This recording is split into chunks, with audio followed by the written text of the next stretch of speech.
नमस्कार, मी आशिष जाधव. आजचा सवालमध्ये तुमचं स्वागत आहे. मोदी सरकार हे जुमलेबाजांचं सरकार आहे असा आरोप काँग्रेस नेहमी करत आलेला आहे. पण आता सध्याचं पर्व हे इमानदारीचं पर्व आहे, देशात इमानदारीचा उत्सव सुरू आहे असं भाजपचे नेते म्हणतायत. आणि दुसरीकडं महाराष्ट्राचे मुख्यमंत्री देवेंद्र फडणवीस लोकांना असं आवाहन करतात, जसं सीमेवरती जवान देशभक्ती दाखवतात तशीच देशभक्ती तुम्ही बँकांच्या रांगांमध्ये दाखवा आणि आपली देशभक्ती सिद्ध करा असं ते म्हणतायत.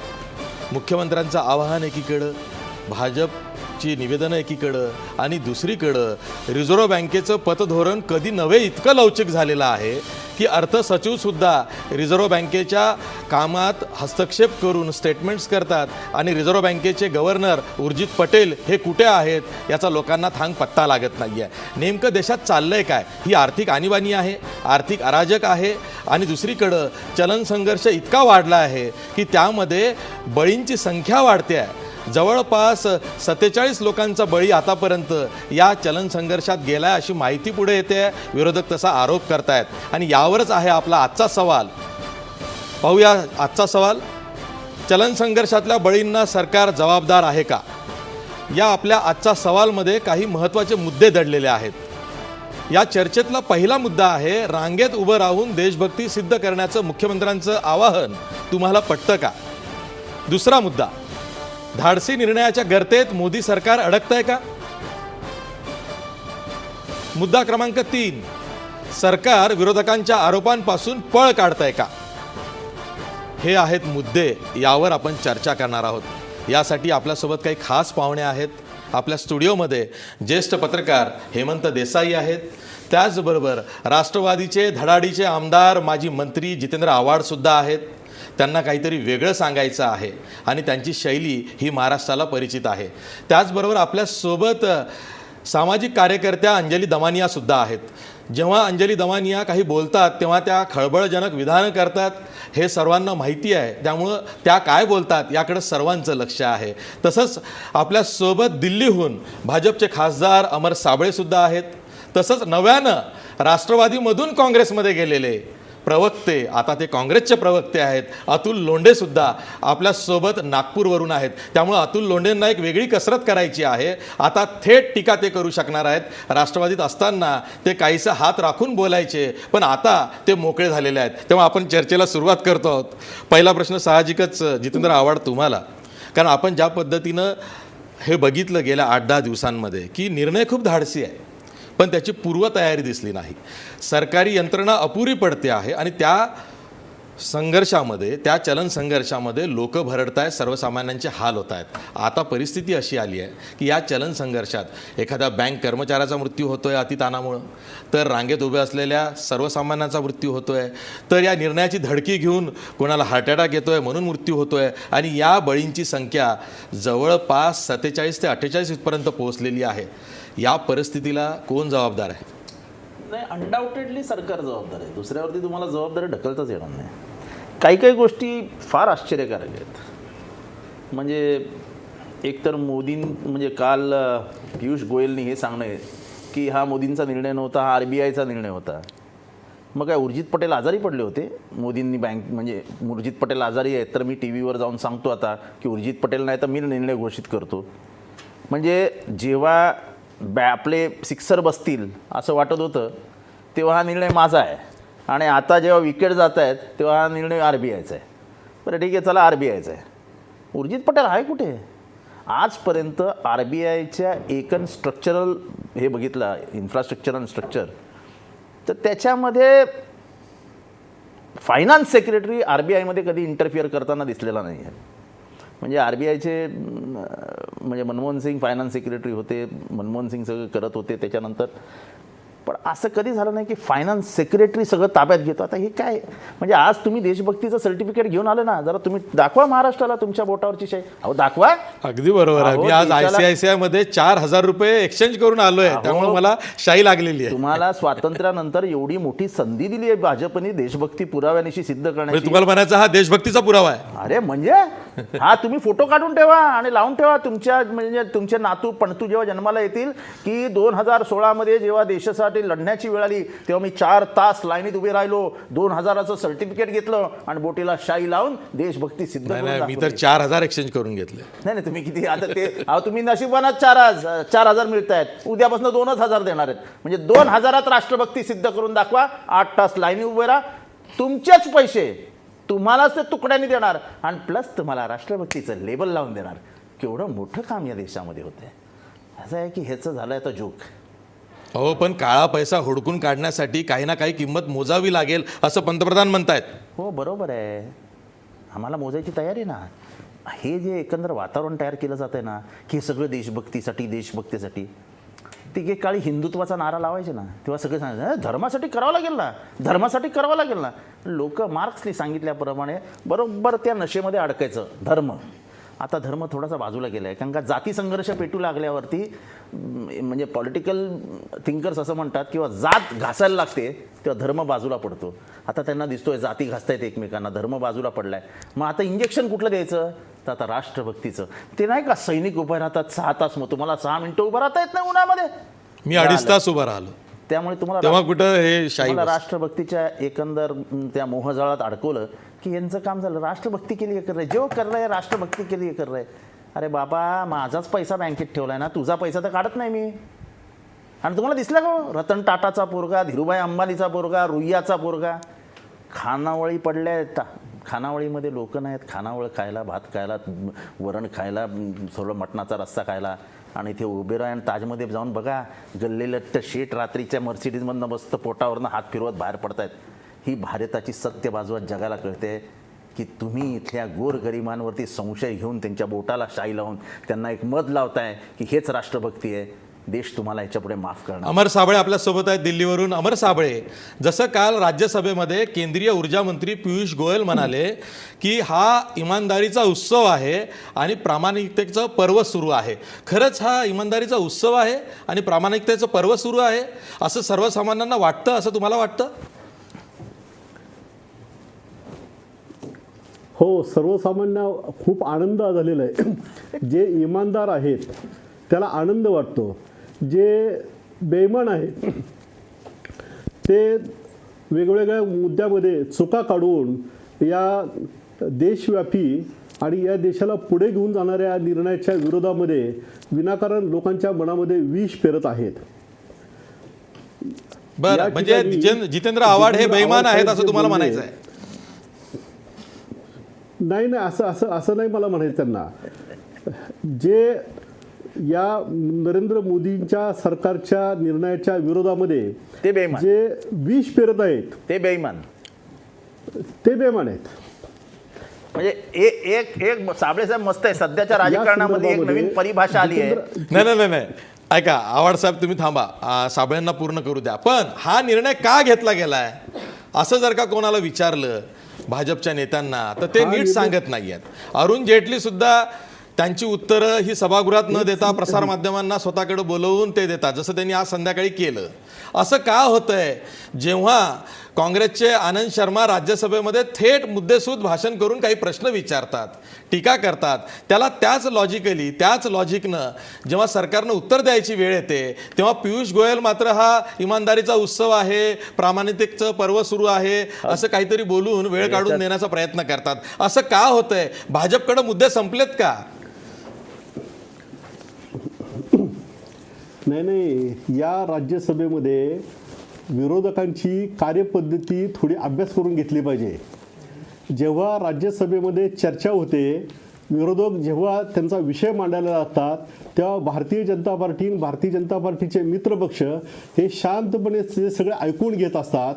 आणि ज्यावेळेस भारतीय जनता पार्टीच्या नेत्यांची बोलायची वेळ येते तेव्हा काँग्रेस आणि त्यांचे मित्रपक्ष हे वेलमध्ये येऊन गोंधळ घालत असतात आणि हाऊस ॲडजन होतं. ही आत्तापर्यंतची जी कार्यपद्धती आहे. आत्तापर्यंत आनंद शर्मांनी जे काही आरोप केलेले आहेत हे आपण सर्व जनतेने ऐकलेले आहेत. याला उत्तर देताना अरुण जेटली साहेबांचे की नरेंद्र मोदीजी उत्तर देतील, त्या दूध का दूध पाणी का पाणी होऊन जाईल. सर ते म्हणतायत दूध का दूध पाणी का पाणी होईल. आपल्यासोबत ज्येष्ठ पत्रकार हेमंत देसाई आहेत. सर प्रश्न असा आहे, सीताराम येचुरी सुद्धा म्हणाले की सर्वसामान्यांची तडफड होते आहे आणि काळा पैसावाले मात्र निवांत आहेत, जसं जितेंद्र आव्हाडसुद्धा म्हणालेले आहेत. खरंच हा निर्णय हा सामान्यांवरच सर्जिकल अटॅक होत आहे की काय, अशी आता परिस्थिती निर्माण झालेली आहे. इतकी तडफड सर्वसामान्यांची दिसायला लागली. पहिल्यांदा तुम्ही बेईमान हा शब्द उच्चारला ना, तर बेईमान मनोज कुमारचा एक बेईमान नावाचा सिनेमा होता, जय बोलो बेईमानगी असं त्याच्यातलं गाणं होतं ते. आणि आत्ता त्या गाण्याची वारंवार आठवण यावी अशी स्थिती आहे. हे बेकेटवरनं बेईमान हे नाटकसुद्धा मराठीमध्ये आलेलं होतं. आता प्रश्न असा आहे की काळ्या पैशावरती आघात होणार की नाही. आता आव्हाडांनी जे प्रश्न उपस्थित केले त्यामध्ये मनमोहन सिंग फायनान्स सेक्रेटरी जसे होते, फायनान्स ॲडवायझर होते, रिझर्व्ह बँकेचे गव्हर्नर असताना मी त्यांना इथे मुंबईसुद्धा भेटलेलो आहे, बघितलेलं आहे त्यांना. आता प्रश्न असा आहे की याच्यामुळे काळ्या पैशावरती कितपत हे इफेक्ट होईल. तर काळा पैसा, एक काळं धन आणि काळं संपत्ती या वेगवेगळ्या गोष्टी आहेत त्यापैकी काळा पैसा जो आहे आपल्याकडे तो मुख्यतः कॅशमध्ये नसतो, हे आपल्याला माहिती आहे. पण डॉलरमध्ये असेल, काय युरोमध्ये असेल, जमिनीमध्ये असेल, सिनेमामध्ये असेल, इव्हेंट्समध्ये असेल, फॅशनमध्ये असेल. आता याच्यामुळे कुठलाही आघात होणार नाही. जो कॅश टू GDP रेशो आहे आपला, म्हणजे कॅश लोकांच्या कॅश इन हँड जी किंवा खिशामध्ये असतो पैसा, तो चीनमध्ये असेल किंवा अमेरिकेत असेल, जर्मनीत असेल, त्यापेक्षा आपल्याकडे 2-4% फक्त जास्त आहे. त्या एवढ्या मॉडर्न इकॉनॉमीज आहेत, ॲडव्हान्स इकॉनॉमीज आहेत आणि आपल्याकडे पैसा, आपल्याकडे त्या मानाने ठीक अवस्था आहे. ताबडतोब कॅशलेस आपण कसं काय होऊ. आज जे असंघटित कामगारांचा जो पगार आहे, हे धोबी असेल, मोलकरीण असेल, मी ज्या भागात राहतो तिथे सकाळी जे मजूर असतात, म्हणजे प्लंबर्स असतील, बांधकामाचे मजूर, ते उभे असतात हे हत्यारं घेऊन, त्यांना सगळे कॅशमध्ये, नाका कामगार, त्यांना सगळे कॅशमध्ये पैसा दिला जातो. आज आता तो बँकेच्या संदर्भात जो कोऑपरेटिव्ह बँकेच्या संदर्भात निर्णय घेतलेला आहे, त्यामुळे संपूर्णपणे आता ग्रामीण अर्थव्यवस्था ठप्प झालेली आहे. आता शहरातले लोक उन्हात उभे राहता कामा नयेत, पण ग्रामीण भागातली परिस्थिती काय ती आपल्या शहरी लोकांना माहिती आहे. ग्रामीण भागातल्या सगळ्या मंडयांचे व्यवहार ठप्प झालेले आहेत. आता यांचा काळ्या पैशाशी किंवा याचा काही सुतराम संबंध नाही आहे बहुतेकांचा. यांच्यावरती तुम्ही अन्याय केला, लोक मेलेले आहेत ते कबूल आहे, पण याच्यामध्ये मुख्यतः लोकांचा रोजगार, दैनंदिन रोजगार संकटात आलेला आहे. आणि महत्त्वाच्या इंडस्ट्रियल इस्टेट दिल्लीसारख्या ठिकाणी ठप्प झालेत, 50% व्यवहार ठप्प झाले. तुम्ही इकॉनॉमिक पेपर्स बघा, इकॉनॉमिक पेपर्स जे पिंक पेपर्स म्हणतात त्यांच्यावरती अशी टीका होते की श्रीमंतांचं फक्त त्याच्यामध्ये चित्रण असतं. ते सुद्धा बातम्या देत आहेत की ग्रामीण भागामध्ये असंघटित क्षेत्रामध्ये काय अवस्था आहे. आणि याच्याबद्दल जर तुम्ही देशभक्तीशी याचं जोडलं काही की मोदींनी सांगितलेलं आहे, मोदींनी पहिल्या दिवशी असं सांगितलं होतं की मी निर्णय घेतलेला आहे हा, म्हणजे याच्यामध्ये कुठल्याही प्रकारे कॅबिनेटचा उल्लेख नव्हता. म्हणजे चिदंबरम यांनी सांगितलं की अरुण जेटलीनं सुद्धा याची गोष्ट, ही माहिती नव्हती गोष्ट, फॅक्ट आहे. ती जबाबदारी जेव्हा तुम्ही म्हणता की मी घेतलं आहे, एक तर हे संपूर्ण हुकुमशाही प्रवृत्तीप्रमाणे झालेलं आहे आणि हे अत्यंत निषेधार्ह आहे या प्रकारचं. आणि आता RBIला या सगळ्या प्रोसेसमध्ये तुम्हाला माहिती असेल की जेव्हा रघुराम राजन यांनासुद्धा हा डिसिजन घेण्याच्या संबंधी विचारण्यात आलं होतं, तेव्हा त्याला विरोध असावा आणि होता असं चिदंबरम यांनी सांगितलं. का सांगितलं, कारण चिदंबरम म्हणाले की आमच्या वेळीसुद्धा अशा प्रकारच्या नोटा रद्द करण्याचा प्रस्ताव होता आणि एक प्रकारे आम्ही तो प्रस्ताव वेगळ्या प्रकारे राबवला होता. काही सिरीज बंद केल्या, फक्त सिरीज बंद केल्या होत्या आणि त्या बातम्या आलेल्या त्यावेळी. आणि त्यांचं म्हणणं होतं की तशा प्रकारचं तुम्ही केलं असतं तेव्हा असं कुठलाही गोंधळ झालेला नव्हता. हा गोंधळ तुम्ही आता ओढवून घेतलेला आहे आणि ओढवलेले लोक शिव्या घालायला लागल्यावर तुम्ही देशभक्तीच्या नावाने त्याला म्हणताय की तुम्ही देशभक्त नाही आहात. तुम्ही अशा प्रकारची भाषा करणं, जे करतात त्यांच्या देशभक्तीची शंका यावी अशी परिस्थिती आहे. अमर साबळे उत्तर द्या. जसं हेमंत देसाई म्हणतायत की पंतप्रधान नरेंद्र मोदी असं म्हणाले होते की हा माझा निर्णय आहे आणि तो मी जाहीर करतोय, पण राज्यसभेत जे वरिष्ठ सभागृह आहे त्यामध्ये जेव्हा सर्व विरोधी पक्ष नेते ही मागणी करतायत की पंतप्रधानांना राज्यसभेत बोलवा आणि त्यांनी आम्हाला उत्तर द्यावं, तेव्हा मात्र विरोधकांच्या आरोपांपासून सरकार पळ काढतंय, असं का? नाही, यामध्ये राज्यसभेमध्ये सातत्याने आम्ही चर्चा, business authority committee advisory BSC मध्ये या विषयावर चर्चा करायची ठरल्यानंतर त्यावेळेस प्रश्नोत्तराचा तास होता आणि तो 0 आवरचा तास होता, तो सस्पेंड करण्यात आला आणि त्याच्यावर दिवसभर चर्चा करायचा निर्णय झाला. म्हणजे भारतीय जनता पार्टीने चर्चेला विरोध केलेलाच नाही. कालच्या दिवसभर त्यावर चर्चा झालेली आहे. आज गुलाम नबी आझादने त्या संदर्भामध्ये एक सांगितलं की ही चर्चा आपल्याला कंटिन्यू राहिली पाहिजे. त्यावेळेस उपसभापतींनी त्यांना सांगितलं की पुन्हा एकदा तुम्हाला नोटीस द्यावी लागेल, तुम्ही नोटीस दिली की आपण त्यावर निर्णय घेऊ. परंतु जेव्हा आज सभागृह सुरू झालं तेव्हा यांनी दंगा करायला सुरुवात केली. म्हणजे चर्चाच करायची नाही आणि सभागृहाचं कामकाज चालू द्यायचं नाही असं धोरण जर काँग्रेसने स्वीकारलं असेल तर त्यामध्ये भारतीय जनता पार्टीच्या नेत्यांनी पळ काढला कसं म्हणता येईल. बरोबर आहे. काँग्रेसचं हे असं धोरण आहे की चर्चा होऊ द्यायची नाही, सरकारला उत्तर देऊ द्यायचं नाही. आपल्या सोबत काँग्रेसचे प्रवक्ते आहेत, नवीन प्रवक्ते आहेत काँग्रेसचे, अतुल लोंढे. अमर साबळे जे म्हणतायत की काँग्रेसचंच चुकतंय, काँग्रेस जी आपली भूमिका ठामपणे मांडायला हवी ती ठामपणे मांडत नाहीये, सामान्य लोकांचे प्रश्न पुढे करते आहे, पण काळ्या पैशाच्या बाबतीत काँग्रेस फारसं काही बोलत नाही. असं का होतंय? काँग्रेसला भीती वाटते काही? आशिषजी, सर्वप्रथम आपण मुख्य संपादक झाले त्यासाठी मी आपलं अभिनंदन करतो. कार्यकारी संपादक. अभिनंदन आपण स्वीकारा. मुख्यतः असं आहे की कार्यकारी संपादक झाले आहात. नाही, मी काही रिप्लेस केलं वगैरे असं म्हणणार नाही, पण अभिनंदन आहे आपलं. आणि असं आहे त्याच्यामध्ये की अमर साबळेंना आता आपण बघतात आहे की त्यांची अवस्था काय झालेली आहे, कारण त्यांना माहिती आहे हे देशभक्तीचा कसा प्रकार आहे. विनय सहस्त्रबुद्धे म्हणतात की राशनच्या दुकानात लाईन लावतात लोक, तिथेही मरतात. त्याच्यानंतर ते भवानी सिंग म्हणतात किंवा अंबानी आणि अदानींना पहिलेच माहीत होतं. आता ते उर्जित पटेल अँटेलियाच्या खालच्या मजल्यामध्ये बेसमेंटमध्ये वगैरे कुठेतरी असतील त्यामुळं ते दिसत नाही आहेत, कारण की आरबीआयच्या गव्हर्नरचा, आरबीआयची ऑटोनॉमी जी आहे त्याच्यावर आता क्वेश्चन मार्क लागलेला आहे. तो क्वेश्चन मार्क रघुरामन राजन सारखे जे जाणकार अर्थशास्त्रज्ञ होते ते गेल्यानंतर एक फिनान्शियल कमिटी केली. या देशामध्ये कॉन्स्टिट्यूशननी सर्व अधिकार जो आहे तो आरबीआयला दिलेला आहे पतधोरणाचा. Monetary policy is a exclusive right of RBI आणि त्याच्यामध्ये त्यांना ती ऑटोनॉमी आहे, ती ऑटोनॉमीच काढून घेण्यात आली. आता मी तुम्हाला खरं सांगतो, हेमंत देसाईंनी ठेवलेले मुद्दे पुढे घेऊन जातो मी. हे काय चर्चेची गोष्ट सांगतात आम्हाला. आरबीआयचा एक रिपोर्ट आहे ज्याचे उर्जित पटेल डेप्युटी गव्हर्नर असताना त्याचे मेंबर होते. 105 पानांचा रिपोर्ट आहे. त्याच्यामध्ये असं सांगण्यात आलेलं आहे की 2014च्या निर्णयानंतर जो की फेक करन्सी थोडीफार राहिली होती ती 400 करोडची होती, फक्त 400 करोडची. आशिषजी, हा रिपोर्ट आहे, इट इज ऑन रेकॉर्ड. हा रिपोर्ट आपण बघू शकता. आणि त्याच्यानंतर आरबीआयचं असं म्हणणं होतं की जी ब्लॅक इकॉनॉमी आहे ती आपल्या एकूण जीडीपीच्या 0.02% आहे. ब्लॅक इकॉनॉमी वाईपआउट झाली पाहिजे याच्या बाबतीमध्ये काही शंका असण्याचं कारण नाही. त्याच्यामुळे सगळ्या विरोधी पक्षांनी सुरुवातीला स्वागत केलं, पण आता आपण बघू शकता की यांची कुठल्याही प्रकारची तयारी नव्हती. आता देशभक्तीचा आपण विषय काढला. देशभक्तीचा विषय कसा आहे की या देशामध्ये फक्त 6% लोकच इन्कम टॅक्स भरतात. ज्या देशामध्ये 70% लोक ॲग्रिकल्चरवर डिपेंडंट आहे, ॲग्रिकल्चर लेबरर्स आहेत, त्या ॲग्रिकल्चरवर तुम्ही टॅक्स लावू शकत नाही. आणि ती इकॉनॉमी जी आपण प्लास्टिक इकॉनॉमीमध्ये जायसाठी त्याचे काही रिक्वायरमेंट्स असतात, तशा पद्धतीची लोकसंख्या असली पाहिजे, ती लोकसंख्या मर्यादित असली पाहिजे. आज आपला जो देश आहे तो 5000 वर्षाचा संस्कृतीचा इतिहास असलेला देश आहे. त्याचे एक आपली आर्थिक इतिहास आहे, त्याला आर्थिक बाजू आहे त्याला, आणि ती आर्थिक बाजू न समजून घेतल्यामुळे आणि त्याच्यासाठी आपल्याला काय काय तडजोडी करता येतील याची जी पूर्वतयारी आहे ती कमी पडली. आज लोक काय मरतात आहे, आज मानसिक आघात झालेला आहे लोकांवर. आज पंतप्रधान जपानला काय म्हणतात, शादी है लेकिन पैसे नहीं है. हा एक उपहास आहे आशिषजी, हा एक उपहास आहे. आपण कोणाचं ब्लॅक मनीच्या संदर्भामध्ये बोलता आपण, मग हाय डिनॉमिनेशन हाय ये ते जुमले तर आहेच. 15 लाख देण्याचं जे आहे ते जुमले तर आहेच, त्यांनी स्वतः ऍक्सेप्ट केलेलं आहे. आपण म्हणण्याची गरज नाही. आशिषजी, आपण चुकून म्हणलं की काँग्रेसने म्हटलं जुमले आहेत. हे जे त्यांचे अध्यक्ष आहेत शहा, त्या शहांनीच म्हटलेलं आहे की हे जुमले आहे.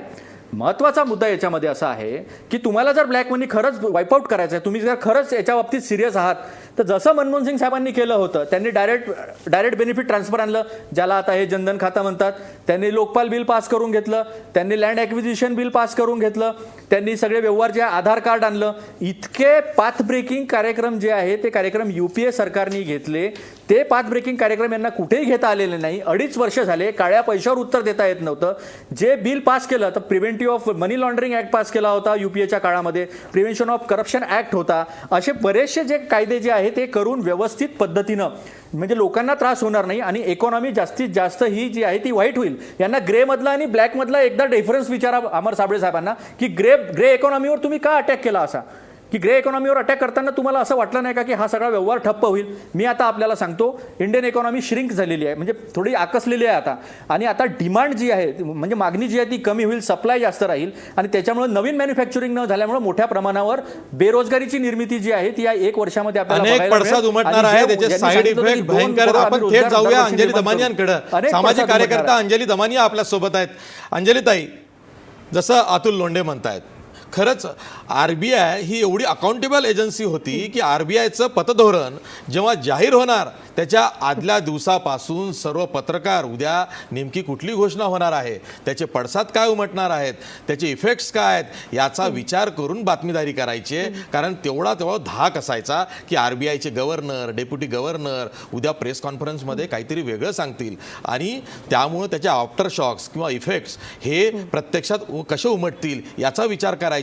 पण आपण गेल्या 10 दिवसात बघितलंय की RBIचं धोरण इतकं लवचिक झालेलं आहे, कुठलीही पूर्व तयारी नसताना हा निर्णय राबवण्यात येतोय. आणि खरंच हा RBIचा निर्णय आहे का, आता अशी शंका येते आहे की कुठल्या त्रयस्थ एजन्सीनं हा निर्णय RBIच्या माथी मारला अशी चर्चा सुरू झाली आहे. यामध्ये काहीतरी काळं आहे अशी चर्चा आहे. तुम्हाला याची काही माहिती आहे का अंजलीताई? नाही, कसं आहे आशिष, की RBIने जे आता आपण हे पूर्ण जे झालं आहे त्याच्याकडे आपण नीटपणे बघूया. की पहिलं म्हणजे प्रधानमंत्री येतात आणि ते छान फार मोठं भाषण देतात. त्याच्या सुरुवातीला मी जेव्हा ऐकलं की 500 आणि 1000च्या नोटा विथड्रॉ होणार, they will not be legal tenders, असं जे जेव्हा म्हणाले तेव्हा आमच्यासारखे वेडे लोक अतिशय खुश झाले. मी धडाधड ट्विट करायला सुरुवात केली की वी आर डिलायटेड.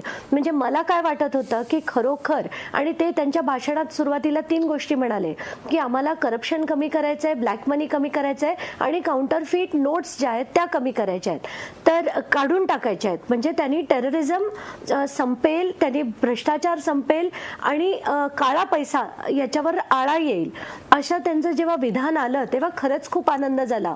पण त्याच्यानंतर जे सर्जिकल स्ट्राईक नाही, जे आफ्टर शॉक्स होते, एका अर्थक्वेक नंतरचे असतात तसे जे आफ्टर शॉक्स होते ते ऐकून मात्र धक्क्यावर धक्के बसले. कारण 1000च्या नोटेच्या ऐवजी आली 2000ची नोट. आता त्या 2000च्या नोटेवर आता जो तुम्ही मला प्रश्न विचारलात RBI बद्दलचा, तर RBIचा निर्णय झाला तर कधी झाला, हे धोरण होतं कोणाचं आणि ते इम्प्लिमेंट कोणी केलं? कारण 2000च्या नोटेवर उर्जित पटेल यांची सही आहे. म्हणजे उर्जित पटेल हे आले सप्टेंबरमध्ये, सप्टेंबर ते नोव्हेंबरमध्ये 2 महिन्यात कितीशा नोटा प्रिंट करण्यात आल्या. कारण आता हे लोकांपुढे खरंच जाऊ दे. प्रधानमंत्री म्हणताना पहिल्या दिवशी काय म्हणाले की ATM 1 दिवस बंद राहील, दुसऱ्या दिवशीपासून बहुतेक ATM सुरू होतील. त्यात काही ATMsना त्रास होण्याची शक्यता आहे, काही ATM कदाचित दुसऱ्या दिवशी बंद राहतील. थोड्या दिवसांनी आणि एक क्लॅरिफिकेशन येतं की कदाचित 1 आठवडा लागेल, परत एक क्लॅरिफिकेशन येतं 3 आठवडे लागतील, चौथं क्लॅरिफिकेशन आलं की 50 दिवस लागतील. पण लोकांना खरी परिस्थिती जाणून घेऊ दे. कारण कसं आहे की आता देशात 4 प्रिंटिंग प्रेस आहेत, एक नाशिकला, एक मध्य प्रदेशला, एक वेस्ट बेंगॉलला आणि कर्नाटकाला. त्यातल्या पहिल्या 2 आहेत त्या सरकारच्या स्वतःच्या आहेत, जिथे 40% करन्सी ही प्रिंट होते. नंतरच्या 2 ज्या आहेत म्हणजे कर्नाटक आणि वेस्ट बेंगॉल, या RBIच्या स्वतःच्या प्रिंटिंग प्रेस आहे, जिकडे 60% करन्सी ही प्रिंट होते. तर करन्सी प्रिंटिंग आणि हे जरा जो घोळ आहे तो लोकांना समजून घेऊ दे. कारण कसं असतं, 5 रुपये, 10 रुपये, 20 रुपये, 50, 100, 500 आणि 1000 इतक्या नोटा प्रिंट व्हायच्या. त्याच्यापैकी म्हणजे ज्या सॉइल्ड किंवा खराब झालेल्या, वाईट झालेल्या नोटा आहेत त्या सगळ्या परत घेतल्या जायच्या आणि त्याच्याऐवजी नवीन नोटा ज्या आहेत त्या रिलीज करण्यात यायच्या. त्याची कपॅसिटी म्हणजे 2 शिफ्ट कपॅसिटी ही जी आहे ती जवळजवळ 22 बिलियन नोटा प्रिंट करता येतील, ही त्यांची फॅक्च्युअल कपॅसिटी आहे. ते पण 2 शिफ्ट काम केलं तर. आताच्या आपल्याकडे काय स्थिती आहे ती आपण बघू. 500च्या नोटा आणि 1000च्या नोटा या आपल्याकडे 16 बिलियन 500च्या नोटा आपण विथड्रॉ केल्या आणि जवळजवळ 7 बिलियन 1000च्या नोटा विथड्रॉ केल्या. आता 1000च्या ऐवजी आपण 2000 आणले म्हणजे त्या 7च्या ऐवजी आपल्याला 3.5 बिलियन नोटा प्रिंट करायला लागतील. म्हणजे एकूण मिळून 16 आणि 3.5 असे 19.5 बिलियन नोटा आपल्याला प्रिंट करायच्या आहेत. त्यात आपल्या 2000च्या बऱ्यापैकी झाल्या असंही आपण समजलं तर कमीत कमी येणारे 9 महिने कुठल्याही प्रकारे सगळी करन्सी परत येणार नाही. आणि हे मी कधी बोलतेय की जेव्हा 2 शिफ्ट आपण काम करणार आणि त्या पण इतर कुठल्याही नोटाचं प्रिंटिंग आपण करणार नाही, म्हणजे 5, 10, 20, 50 या कुठल्याही नोटा प्रिंटिंग न करता जर फक्त 500 आणि 1000च्या छापल्या तरी सुद्धा येणाऱ्या 8 ते 9 महिन्यात हे प्रिंटिंग पूर्ण होणार नाही. त्यामुळे हे जे थापाथापीचा जो प्रकार चाललाय हा कुठच्या, म्हणजे हे गव्हर्नमेंट रिस्पॉन्सिबल गव्हर्नमेंट असं असतं तर असं कधीही बोललं नसतं. तर मला आता अतुल लोंढे जे म्हणाले की रघुराम राजन यांचं जे स्टेटमेंट होतं ते मुळात म्हणतात डिमॉनिटायझेशन, म्हणजे हा जो प्रकार आता झाला हा डिमॉनिटायझेशन नव्हे. आणि याच्यात डिमॉनिटायझेशन म्हणजे काय, मोठ्या डिनॉमिनेशनच्या नोटा मागे घेणं. Complete आता आपण त्याला सगळ्याला withdrawal. रिप्लेस करतोय आणि ते पण डबल मोठ्या नोटांनी. एक्झॅक्टली. आणि ते आपण डबल मोठ्या नोटांनी त्याला रिप्लेस करतोय. मला खरंच कोणी सांगावं की यांनी भ्रष्टाचार आणि काळा पैसा हा कमी कसा होणार. कारण जेवढा तुमचा काळा पैसा आहे आणि हे जे मोठे मोठे दिग्गज आहेत त्यांना खरंच लाईनीत लावून, शाई लावून किंवा पॅन कार्ड दाखवून त्यांना हे सगळे एक्सचेंज करायला लागणार आहेत का. त्यांना घर बसल्या त्यांचे सगळ्या नोटा बदलल्या जातील असं मी नाही म्हणत आहे. असं रघुराम राजन स्वतः म्हणाले की the rich have ways and means of doing it. कारण त्यांच्याकडे असलेला पैसा हा काळा पैसा त्यांचा सोन्यात असतो, ॲसेट्स मध्ये असतो, कॅश मधला पोर्शन फार कमी असतो. अगदी बरोबर आहे. त्यात ते कॅश आणि मधला म्हणाले म्हणजे होते, जसं रोखीतला अतुल लोंढे पोर्शन पुन्हा खूप म्हणाले कमी होते असतो. की 400 खरंच काळा कोटी पैसा परत येईल का हाच कळीचा मुद्दा आहे. जेव्हा आपण म्हणतो ना की चलन संघर्षातल्या बळींना सरकार जबाबदार आहे का, तेव्हा हे जे बळी आहेत ना, ज्यांचा जीव गेला तेच बळी नाही, तर जे असे लोक आहेत जे होरपळत आहेत, असे लोक आहेत की ज्यांना त्याचा मोठा परिणाम सहन करावा लागतात, त्यांना सुद्धा आपण बळी म्हणतोय. ब्रेकवर जाण्यापूर्वी आपला पोल बघा. चलन संघर्षातल्या बळींना सरकार जबाबदार आहे का. 62% लोक म्हणतायत होय सरकार जबाबदार आहे. आता आपल्याला सरकारकडून याचं उत्तर हवं आहे. अमर साबळे ते उत्तर देतील अशी अपेक्षा आहे. पण आपण एक ब्रेक घेऊया. पहा फक्त महाराष्ट्र वन.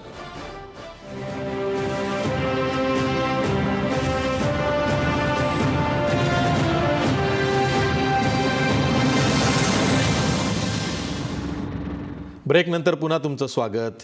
आपल्यासोबत जितेंद्र आव्हाड आहेत. जितेंद्र आव्हाड, चलन संघर्षातल्या बळींचा आकडा वाढतोय. आता हे जे खरंच रांगेत बळी गेलेले आहेत किंवा बँकांमध्ये बळी गेलेले आहेत, जीवानिशी बळी गेलेले आहेत, त्यांच्यासाठी सरकारनं काय करावं अशी तुमची मागणी आहे. आणि मी आमचे महाराष्ट्राचे खासदार अमर साबळे बसलेत आणि ते स्वतः आणि त्यांचा पक्ष भूमिका घेतोय की रांगेत उभं राहणं ही राष्ट्रभक्ती आहे. माझी विनंती आहे अमर साबळेजी, उद्या जरा राज्यसभेमध्ये उठून 0 आवरला किंवा जेव्हा संधी मिळेल तेव्हा ह्या 40 जणांना आपण शहीद म्हणून घोषित करावे आणि त्यांचं मेमोरियल बांधावं आणि त्यांना नुकसान भरपाई द्यावी. आणि ज्या अंजली दमाने या ताई बोलल्या त्याच्यावर मी एकच सांगू इच्छितो की एकंदर 86% नोटा चलनातनं बाद झाल्या आहेत. त्या 86% नोटा चलनात येईपर्यंत 9 महिने लागणार आहेत. ते अंजली ताई सांगतात त्याप्रमाणे. चला धरून चाला की 3 महिने लागतील, 90 दिवसाचा टाईम देऊ. असं आहे की विदाऊट एनी सपोर्ट सिस्टम तुम्ही जर ही अशी रिस्क घेणार असाल, केवळ मी कोणीतरी वेगळं आहे आणि मी कोणीतरी वेगळं काहीतरी करू इच्छितो. आज तुम्हाला माहिती आहे साहेब, ते श्रीमंतांचं सोडा, ते प्लॅस्टिक इकॉनॉमीच्या जीवावर ओबेरॉयमध्ये ताजमध्ये जाऊन जेवतील. मोलकर्णींच्या घरात अन्न नाही आहे, रिक्षावाल्याला रिक्षा चालवायला गिराईकच मिळत नाही आहे. म्हणजे जे रोजंदारीवरती जे फिरत आहेत, असं आहे की हे जे बोलले आपले देसाई साहेब, हा देश हा खरा गरिबांचा देश आहे, हा श्रीमंतांचा देश नाही आहे. स्वतः अरुण जेटली म्हणाले होते की there is only 0.0028% of black money in this country. 0.028% म्हणजे एकंदर इकॉनॉमीचा विचार केला तर अगदी म्हणजे नगण्य. तुम्ही 2-4 लोकांचा बळी घेण्यासाठी 2 तुम्हाला मगरमासे मारायचे होते म्हणून तुम्ही आखी तलाव साफ करून टाकला. मरू दे ते छोटे मासे जिवंत ठेवायला पाहिजे तर हा देश जगेल. ज्या देशाचा पूर्ण कारभार तुम्ही ममता बॅनर्जी का ओरडतायत, लोकांना वाटतं ना ममता बॅनर्जी का ओरडतायत, आणि त्या कलकत्त्यावरून दिल्लीला आल्यात, त्या का ओरडतायत. मग बेंगॉलमध्ये सर्वात जास्त व्यवसाय फिश, दुसरा व्यवसाय गूळ, तिसरा व्यवसाय ज्यूट आणि हा सगळा व्यवसाय जो आहे तो आहे ॲग्रिकल्चरशी जोडलेला. आणि ॲग्रिकल्चर तुम्ही आजही मच्छी मार्केटमध्ये गेलात सकाळी भाऊच्या धक्क्यावर, तुमचा उद्या पाठवा कोणीतरी कॅमेरामॅन, ती अशी पाटी लागते, पाटीची बोली लागते आणि रोखीचा व्यवहार होतो. भारताचा व्यवहार हा रोखीचा व्यवहार आहे. तुम्ही ज्या स्वीडनची तुलना करता त्या स्वीडनमधली पहिली बँक 1638 साली उघडली होती. भारताची कधी बँक उघडली मी सांगू इच्छित नाही, पण स्वीडनची लोकसंख्या फक्त 1,10,00,000 आहे. म्हणजे आपल्या 1% पण नाही आहे. काय तुलना करतो आपण, कोणाशी तुलना करतो हेमंत आपण? देसाई, मला यातनं आता वेगळंच चित्र पुढे येताना दिसतं आहे. एक तर देशात आर्थिक मंदी येईल का, 2 म्हणजे GDP आपला हा कोलमडून पडण्याची शक्यता आहे का, काय होऊ शकतं?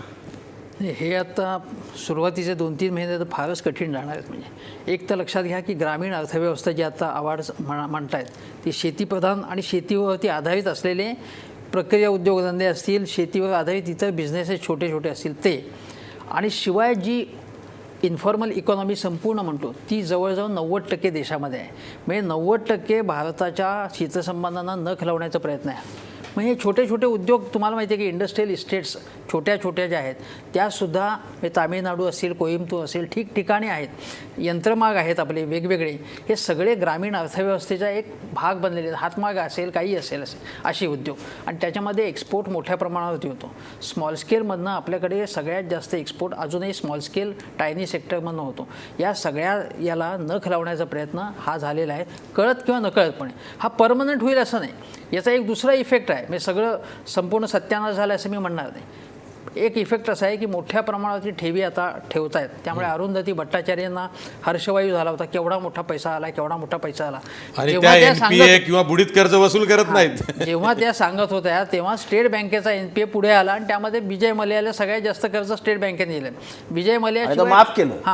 माफ केलं. ते माफच झालं. 20% कमी बुडीत म्हणजे कर्ज आजवर वसूल झालंय. लोकांच्या मनात जी भीती आहे की आम्ही आजपासून बँकेत पैसे टाकायचे आणि उदानी अदानी आणि अंबानीला परत तुम्ही कर्ज देऊन परत ते पळून तो जाणार. विषय तर फार वेगळा आहे. म्हणजे तो भाजपच्या शेवटी काय तर आमदारांनी आमचा सांगितलं पैसा घ्यायचा, नाही देसाई साहेब धनिकांच्या तुम्ही खिशात बोला. टाकायचा. याच्यामध्ये असं आहे की मोदींनी काय सांगितलं होतं की हा कडक चाय दिलेला आहे मी, आणि त्याच्यामुळे श्रीमंतांची झोप उडणार आहे.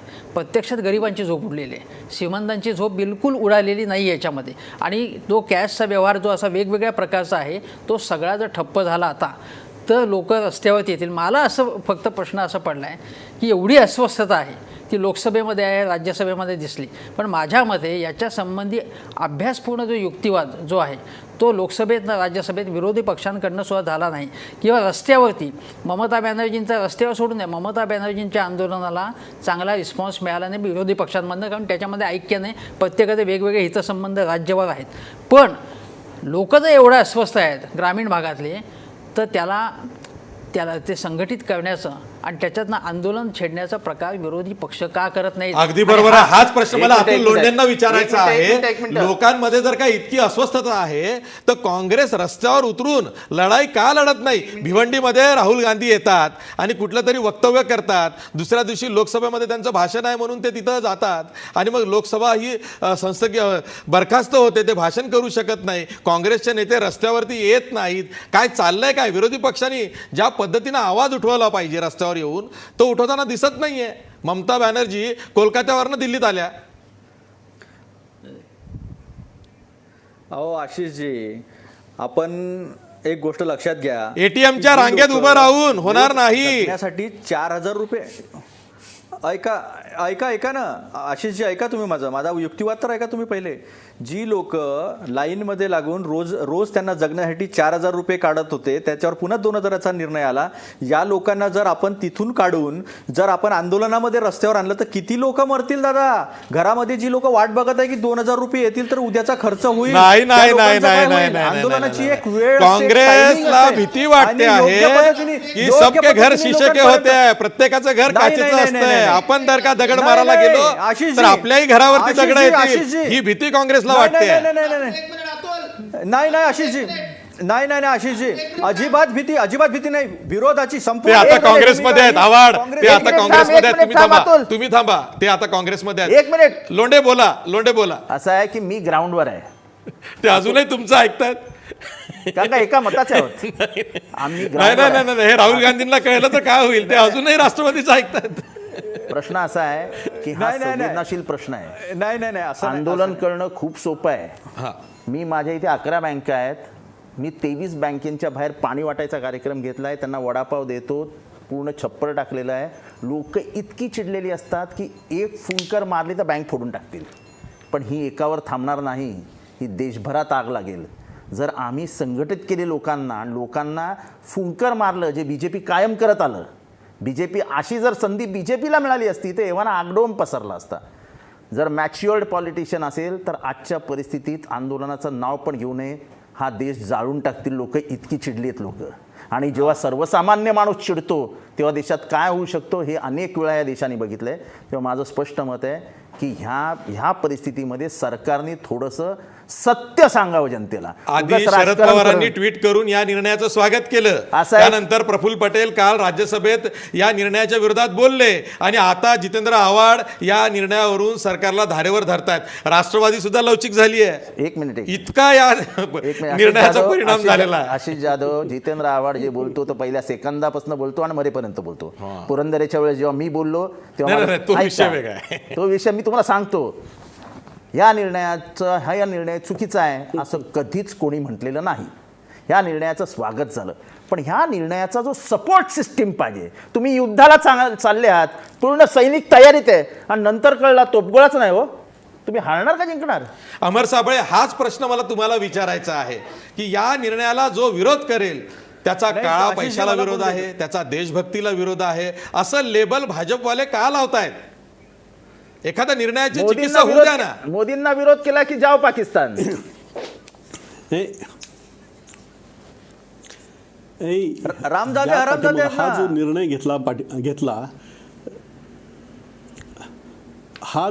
घेतला गेला त्याची आपण मूळ तपासलं गेलं पाहिजे. जेव्हा नरेंद्र मोदींनी प्रचार सुरू केला पंतप्रधानाचे उमेदवार म्हणून, तेव्हा त्यांनी भ्रष्टाचार मुक्त भारत आणि काँग्रेस मुक्त भारत यासाठी लोकांना आवाहन केलं. आणि या देशातील 2/3 जनतेने भारतीय जनता पार्टीला हे पूर्ण बहुमत दिलं. हो नाही हो, झाले 2 वर्ष झाले. हो, पुढे नाही, नाही, नाही, 2 वर्ष झाले. नाही आवाड तुम्हाला तशी संधी नाही. चला, साबळे तुम्ही बोला. अमर साबळे तुम्ही बोला. ऐका ना तुम्ही आता. आज उंजाव, आता आज ऐकून नाही, नाही, घ्या. अतुल लोंढे थांबा आता तुम्ही. लोकशाहीमध्ये- अमर साबळे बोलू द्या. 36 जागा हरले काही गुजरातमध्ये. लोकशाहीमध्ये काही मतं ऐकून घ्यायची असतात. नाही, ते बहुमतानी आलेले आहे. लोकशाहीमध्ये तुम्ही बोला. काही मतं ऐकून घ्यायची असतात. तुम्ही 2019 ला बोला. तुमचं जसं मत ऐकून घेतलं तसं लोकशाहीमध्ये विरोधकाचं सुद्धा मत ऐकून घेतलं अहो, तुम्ही पाहिजे. सत्ताधारी आहात, एवढा विरोधक आपण नाही. समंजसपणा तर ठेवला पाहिजे ना. बरं साबळे साहेब, मी तुम्हाला पुन्हा विचारतो. नाही, नाही. अरुण बरं जेटली का? राज्यसभेत बोलत नाहीत, हो विचारा. पण प्रसार माध्यमांना आपल्याकडे बोलवून ते हे स्पष्ट करतात की कुठल्याही परिस्थितीत कोणत्याही विरोधाला न जुमानता आम्ही निर्णय मागे घेणार नाही, आम्ही आमच्या निर्णयावरती ठाम आहोत. हीच भूमिका भाजपची उद्या राज्यसभा आणि लोकसभेमध्ये राहील. अहो, ते अमर साबळेंना कसं माहित असणार? हे वा, ते भाजपचे खासदार आहेत. राज्यसभेमध्ये भारतीय जनता पार्टीचा व्हीप आहे, मी प्रतोद आहे. हा. तुम्हाला सांगतो की त्या ठिकाणची जी आखो देखा हाल हे मी तुम्हाला सांगत आहे की या संदर्भामध्ये काँग्रेसने आणि सर्व पक्षांची एकत्रित बैठक झाली. त्या बैठकीमध्ये या विषयावर चर्चा झाली पाहिजे असं काँग्रेस आणि विरोधकांनी मागणी केली. त्याप्रमाणे एकूण कामकाज स्थगित करून त्याला चर्चेला परवानगी दिली गेली. आता परवानगी दिल्यानंतर पहिलंच प्रथम सत्ताधारी पक्षाच्या नेत्याने बोलायचं असं का? तर सर्व विरोधकांचे, सर्व पार्टीचे जे खासदार आहेत त्यांची मतं ऐकून घेतली पाहिजे आणि नंतर त्याला उत्तर दिलं पाहिजे, अशी कार्यपद्धती असते. आता काँग्रेसच्या आनंद शर्मा यांनी सुरुवात केली. नाही, माझा प्रश्न समजला नाही. अमर साबळे, अरुण जेटली जे बाहेर सांगतायत की आम्ही कुठल्याही परिस्थितीत निर्णय मागे घेणार नाही, तर मग निर्णय जर का रेटून धरायचा आहे तर मग तुम्ही लोकांचं सांत्वन कसं करणार? जे बळी गेलेले आहेत किंवा ज्यांचा बळी जातो आहे, जो होरपळतो आहे, त्यांचं सांत्वन कसं करणार? त्यांना तुम्ही शहीद मला म्हणून पहिला declare प्रश्न करणार. काय विचारला? तुम्ही मला पहिला प्रश्न जनतेला तुम्ही काय असा सांगणार? विचारलेला आहे. तुम्ही जनतेला की, काय सांगणार की आम्ही पूर्वतयारी नसताना हा निर्णय अरुण अंमलात जेटली आणलाय, उत्तर का देत आता नाही? याचा फियास्को झालेला आहे, तरी सुद्धा आम्ही निर्णय रेटून हे धरतो पहा. आहोत. आता तुम्ही जनतेला काय सांगताय? अजिबात हा जो निर्णय घेतलेला आहे ह्या देशातील 125 कोटी जी जनता आहे, जी प्रामाणिक जनता आहे, इमानदार जनता आहे, सर्वसामान्य जनता आहे, ह्या जनतेच्या हितासाठी घेतलेला आहे निर्णय. नरेंद्र मोदी आणि नरेंद्र मोदींचा प्रामाणिकपणा या देशातील जनतेला पटलेला आहे आणि लोकांना खात्री आहे की हा जो निर्णय आहे याच्यामध्ये त्यांना त्रास, सर्वसामान्य लोकांना त्रास झाला आहे का, तर झालेला आहे. त्याची जाणीव भारतीय जनता पार्टीच्या नेतृत्वाला आणि मोदींना आहे का, तर निश्चित आहे.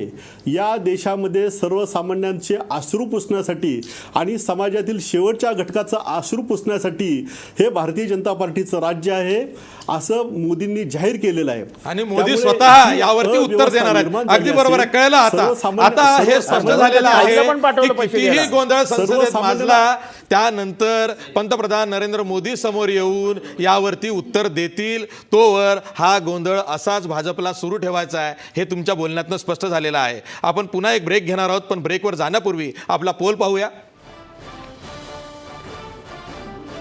चलन संघर्षातल्या बळींना सरकार जबाबदार आहे का?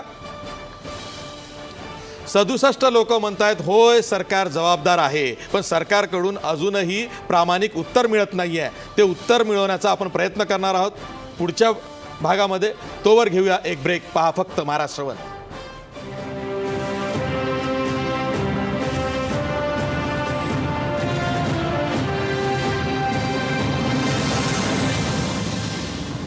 ब्रेक नंतर पुन्हा तुमचं स्वागत. मी थेट जाणार आहे अंजली दमानियांकडं. अंजली ताई, राजस्थानमधल्या एका आमदारानं हे आज जाहीर केलं की हा जो नोटबंदीचा निर्णय आहे याची पूर्वकल्पना अंबानी, अडानी म्हणजेच बड्या उद्योगपतींना होती. त्यांना असं सांगायचं आहे की याची पूर्वकल्पना असल्यामुळं जे उद्योग समूह आहेत, ज्यांना आपण म्हणतो की जे क्रोनी कॅपिटलिस्ट आहेत, त्यांनी आधीच आपली तजवीज केलेली आहे, पण सर्वसामान्य त्यात भरडले गेलेले आहे. मला सर्व पाहुण्यांना तुमच्या सकट एकच प्रश्न आता शेवटी विचारायचा आहे, तो हा की हा निर्णय पंतप्रधान नरेंद्र मोदींनी घेतला, तो निर्णय त्यांनी का घेतला, हा निर्णय घेण्याची वेळ त्यांच्यावर का आली, याचं कारण भाजप जरी देत नसलं, सरकार जरी देत नसलं, तुम्हाला काय वाटतंय पंतप्रधान नरेंद्र मोदींनी हा निर्णय का घेतला? नाही, पहिलं मी तुमच्या पहिल्या प्रश्नाचं उत्तर देते की ते कोटा भवानी सिंग म्हणून जे होते राजस्थानचे भाजपचे, त्यांनी आज ANIला ही माहिती दिली की अंबानी आणि अडाणी यांना याची 1 महिना पूर्व कल्पना होती. एवढंच नाही तर त्यांचे संजीव कंबोज नावाचे जे पंजाबचे लीगल युनिटचे को कन्व्हिनर आहेत, त्यांनी तर 6 तारखेला 6 नोव्हेंबरला 2000च्या नोटांच्या बंडला सकट त्यांनी फोटो ट्विटरवर टाकले होते की हे बंडल आता काही दिवसांनी करन्सी ही देशात येणार आहे. तर म्हणजे ह्या सगळ्या नोटा, एक तर ते आपल्याला मिळतात 4 नोटा, त्या पण आपण खूप वेळ 4 पण नाही 2 नोटा आपल्याला 4000 रुपयात मिळतात. तर यांच्याकडे बंडलच्या बंडल आधीच होते. ह्याच्यावरून आपल्याला हे दिसतंय की भाजपच्या काही लोकांना माहिती होती. आजचा धक्कादायक आहे की अंबानी अडानीलाही माहिती होतं. आणि जो तुमचा दुसरा प्रश्न आहे की ह्याच्यातनं खरंच काय साध्य होतंय, तर ह्याच्यातनं हे साध्य होतंय की भाजपनी सगळ्या विरोधी पक्षांचे असलेले जो काळा पैसा होता, कारण आता निवडणुका कुठल्या आहेत, पंजाब, उत्तर प्रदेश, गुजरात, गोवा, महाराष्ट्रातल्या पण बऱ्याच म्हणजे नगर परिषदेच्या सगळ्या निवडणुका असताना सगळ्यांचे पैसे बंद करून टाकायचे आणि भाजपकडे असलेल्या कडक कडक नोटा वाटून लोकांची मतं, दुर्दैवी परत तीच गोष्ट परत सुरू होईल. त्यांना 2000च्या कडक नोटा, म्हणजे 1 नोट दिली की काम संपलं, ते ही अशा नोटा वाटून सगळी मतं भाजपकडे घ्यायची. कारण आत्ताच्या घटकेला भाजप सगळ्या निवडणुका साफ हरेल. आता पनवेलच आपण बघितलं, APMC मार्केटची जी अगदी बरोबर आहे. निवडणुकांचा विषय आलाय, राजकीय प्रवक्त्यांकडे जाऊया. अतुल लोंढे, तुम्हाला काय वाटतं, का निर्णय घेतला पंतप्रधानांनी? नाही, याच्यामध्ये तर अंजलीताईंनी एक बाजू त्यांची स्पष्टपणे सांगितलीच आहे, पण याच्यामध्ये दुसरी एक आर्थिक बाजू आहे, अर्थशास्त्रीय बाजू आहे की जी नाकाओने ज्या मालकांनी त्यांना 2014च्या निवडणुकीमध्ये मदत केली होती त्यांना कुठंतरी त्याची परतफेड करायची होती. आणि बँक रिकॅपिटलायझेशनचा जो प्रश्न होता मागच्या 2 वर्षामध्ये मोठ्या प्रमाणामध्ये ह्या सगळ्या उद्योगपतींना कर्ज देण्यात आली. म्हणजे असं म्हटलं जातं की 70 ते 80,000 कोटीचं तर एकट्या अदानींना कर्ज देण्यात आलं आणि त्यांना ऑस्ट्रेलियामध्ये खाण घेण्यासाठी 6,000 कोटीची तर बँक गॅरंटी जी आहे ती मोदींनी मिळवून दिली. आता या बँकेला बेसल 3 जे आहे, बेसल 3 नॉर्म्स जे आहे त्याच्याप्रमाणे भारतीय बँकिंगची क्रेडिबिलिटी म्हणजे भारतीय उद्योजकाला जर परदेशामध्ये क्रेडिट मिळवायचं असेल तर इथल्या बँकिंगची बॅलन्स शीट क्लिअर असली पाहिजे आणि त्यासाठी 1,70,000 कोटी आता देणं आवश्यक आहे 2017 डिसेंबर पूर्वी. आणि त्याच्यामुळं हा जो सगळा आहे की गरिबांचे अश्रू वगैरे वगैरे जे काही आहे ते सगळे गरिबांचे अश्रू नाही आहे, ते सगळे यांचे खिशे भरण्यासाठी गरिबांकडून ते सगळं जे आहे ते 15 लाख देण्यात सोडा, लोकांच्या खिशातले पैसे जे आहे ते यांनी बँकेमध्ये आणून बँक अमर साबळे तुम्हाला हे पटतंय का? अमर साबळे तुम्हाला हे पटतंय का? अतुल लोंढे जे म्हणतात आतापर्यंत आशिष नाही अमर साबळे तुम्हाला हे पटतंय का? हे एक तर उघड नाही बोला आता मला बोलू द्या. हा बोला आता मला बोलू द्या. नाही बिलकुल अमर साबळे तुम्ही बोला. एकच मिनिट अमर साबळेजी शेवट नाही लोंढे थांबा तुम्ही. नाही अमर साबळे तुम्ही बोला. तुम्हाला हे पटतंय का? बरं का, हे मला अजिबात पटत नाही. काविळी झालेल्या माणसाला नेहमी पिवळं जग दिसतं त्या पद्धतीने हे त्यांना दिसतंय. या देशामध्ये आतरकी कारवाया वाढलेल्या होत्या. तो फेक नोटाच्या माध्यमातून ह्या अतिरेकी कारवाई वाढवू लागल्या होत्या. आता हा निर्णय घेतल्यानंतर आणि 500 आणि 1000 रुपयाच्या नोटा बंद झाल्यानंतर काश्मीर खोऱ्यातील जे आंदोलक होते त्यांचं आंदोलन कमी पडलेलं आहे. ह्याचं कारण असं की पाकिस्तानमधून ज्या फेक नोटा येत होत्या त्याच्या माध्यमातून अतिरेकी कारवाई त्या ठिकाणी सुरू होत्या. आता त्या कारवाया कमी झालेल्या आहेत. तर भ्रष्टाचार वाढला होता. करप्शन ग्लोबल रेटिंगमध्ये भारताचा 100वा क्रमांक होता. काळे धन देशामध्ये वाढू लागलेलं होतं. ड्रग्ज माफियाच्या माध्यमातून या देशातली तरुण पिढी व्यसनीकरण सुरू झालं होतं. आणि अशा मोठ्या काळे धंदे करणाऱ्या, अतिरेकी कारवाई करणाऱ्या, जाली नोट छापणाऱ्या आणि ड्रग्ज व्यवसायामध्ये याच्यामध्ये हा पैसा सगळा जमू लागला होता. आणि जर या देशातील सर्वसामान्य जनतेला जर सुखी आणि समृद्ध करायचं असेल तर हा चलनबाह्य असणारा पैसा तो चलनामध्ये आणला पाहिजे आणि देशाची प्रतिमा सुधारली गेली पाहिजे.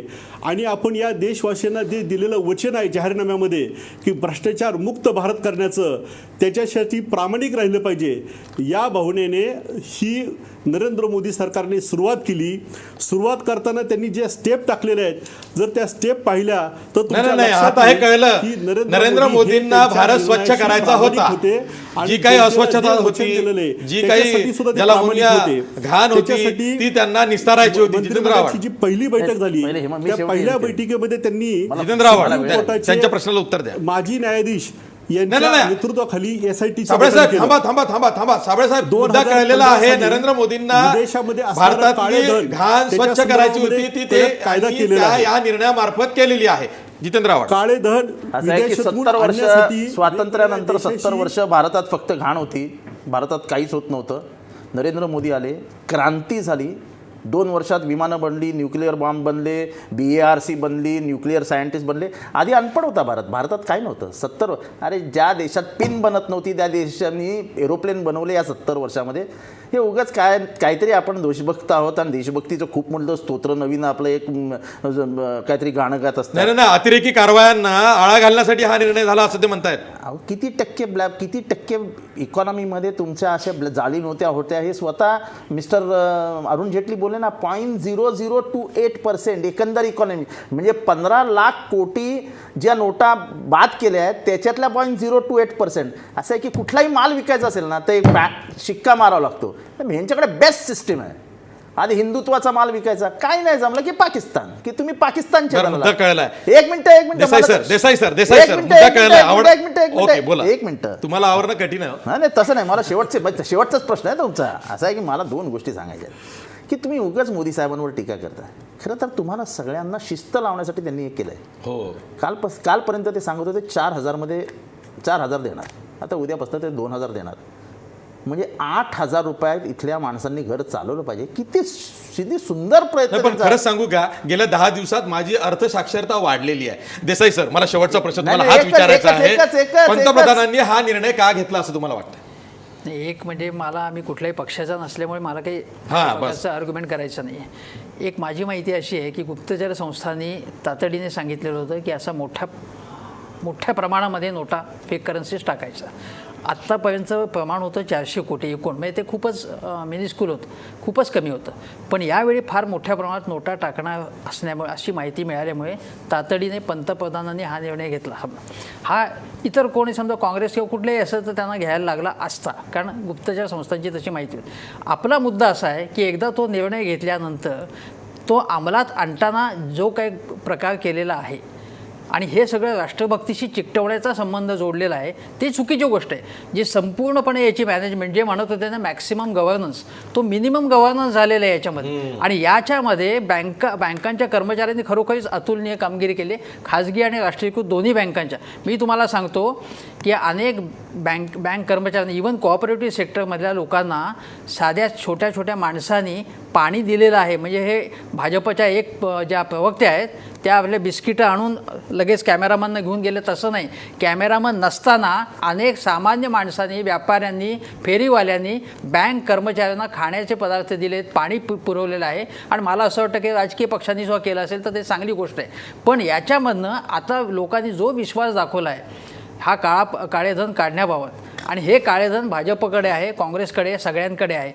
बँकांचा जो कर्ज जरी फक्त अंबानी आणि अडाणीने अनेक उद्योगपतींनी बुडवलेत, ते काँग्रेसच्या काळात सुद्धा बुडवलेले आहेत, हे आपण लक्षात घेतलं पाहिजे. तेव्हा हा जो प्रचार सोडून द्या. आता याच्यानंतरच्या काळामध्ये जर मोदींनी काळ्या पैशावरती वार केला नाही, इन्क्लुडिंग अदानी आणि अंबानी, तर लोकांनी जो विश्वास दाखवला आहे तुमच्यावरती, कारण नाहीतर मग तुम्ही लोकांना मूर्ख बनवताय, लोकांना लोक तुम्हाला पूर्णपणे पराभूत करतील, हे तुम्ही लक्षात ठेवलं. आव्हाड, शेवटचे 30 सेकंद. असं आहे की हा निर्णय या जगामध्ये दोनदाच घेण्यात आला, असा ड्रास्टिक निर्णय.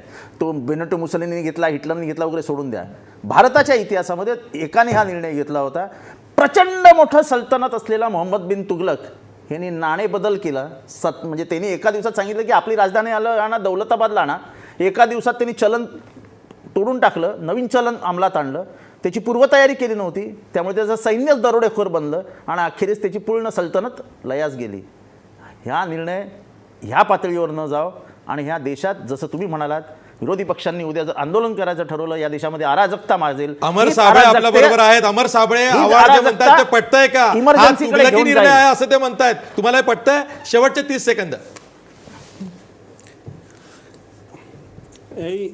जितेंद्र आव्हाड साहेब यांनी ज्या बँकेमध्ये बाहेर उभ्या असणाऱ्या लोकांची जी काही सेवा केली त्याबद्दल मला त्यांचं कौतुक आहे, मी त्यांचं अभिनंदन करतो.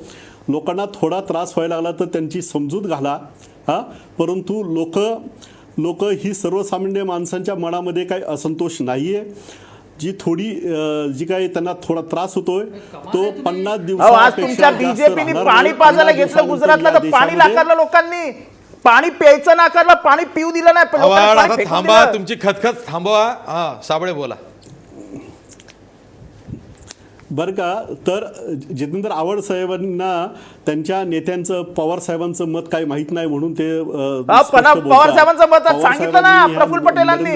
आज प्रफुल्ल पटेलांनी राज्यसभेत सांगितलं, तुम्ही नव्हतात की काय? आपण पवार साहेबांनी ट्विट करून जाहीर पाठिंबा दिलेला आहे, हे अहो, अमर पण साबळे आम्ही पण सांगतायत. दिलेला होता पहिल्या दिवशी. नाही, अमर साबळे तुम्ही बोला.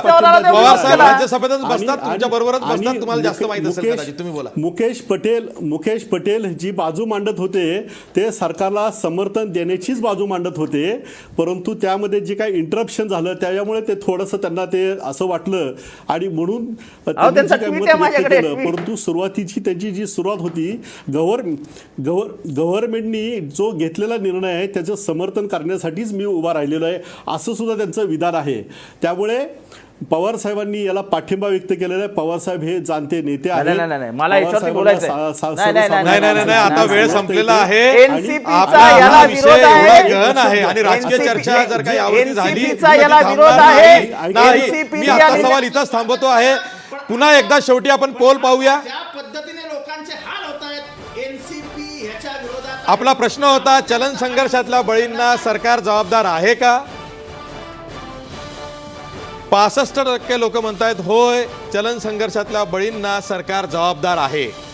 हा होता आपला आजचा सवाल. पुन्हा भेटूया उद्या. तोवर पहा फक्त महाराष्ट्र वन.